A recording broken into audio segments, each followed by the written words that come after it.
బేషరతుగా రాఘవ చెడ్డ గారికి క్షమాపణ చెప్పాలి. క్షమాపణ చెప్పడంతో పాటు ఫ్లోర్ లీడర్ పదవి నుంచి తొలగించారు కాబట్టి మళ్ళీ తిరిగి క్షమాపణ చెప్పి ఆ బాధ్యతలను అతనికి ఇవ్వాలని చెప్పేసి మేము ఇంక్విలాబ్ సేన పార్టీ దగ్గర నుంచి డిమాండ్ చేస్తూ ఉన్నాము.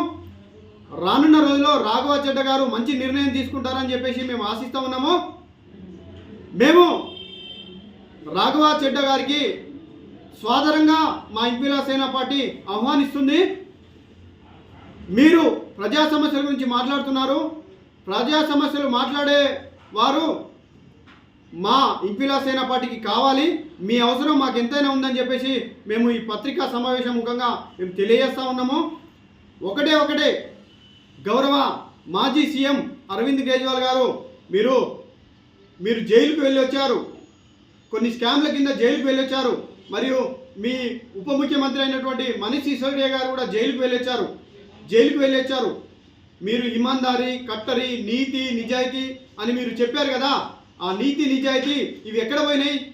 నీతి నిజాయితీ ఇప్పుడు గుర్తొస్తాయా? తెలంగాణ ప్రజలు మరియు దేశ ప్రజలు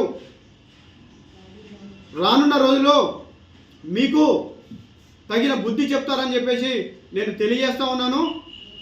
మీకు నీతి నిజాయితీ ఏదైనా ఉంది అంటే మీరు ప్రజా సమస్యలు మాట్లాడే ఒక రాజ్యసభ సభ్యుడిని ఈ విధంగా పేరు ప్రఖ్యాతలు వస్తున్నాయని చెప్పేసి మీరు ఈ విధంగా ఉంచడము భావ్యం కాదని చెప్పేసి మరొకసారి మీ పత్రిక ముఖంగా నేను తెలియజేసుకుంటున్నాను. ఒకటే చెప్తా ఉన్నాను,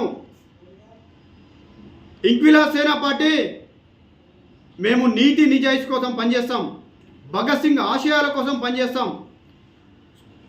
సుభాష్ చంద్రబోస్ ఆశయాల కోసం పనిచేస్తాం. రానున్న రోజుల్లో రాజ్యాంగంలో పొందుపరిచిన ప్రతి ఒక్క విషయాన్ని మేము క్షుణ్ణంగా పరిశీలించి ప్రజలకు ఏ విధంగా సేవ చేయాలనే ఆలోచనతో ఆ సేవ చేసే మార్గాన్ని మేము ఎంచుకుంటాం. డాక్టర్ భీమ్రావ్ అంబేద్కర్ ఏదైతే రాజ్యాంగం రచించి దేశ ప్రజలందరికీ ఇచ్చాడో అదే రాజ్యాంగాన్ని మేము పట్టుకొని రాజ్యాంగంలో పొందుపరిచిన ప్రతి ఒక్క విషయాన్ని అమలు చేసేంత వరకు మేము ఇంక్విలాబ్ సేన పార్టీ నిద్రపోమని మీలాంటి నాయకులకు మరొకసారి దేశ ప్రజలు బుద్ధి చెప్తారని నేను విన్నవించుకుంటున్నాను. జై ఇంక్విలాబ్ సేన పార్టీ, జై ఇంక్విలాబ్ సేన పార్టీ.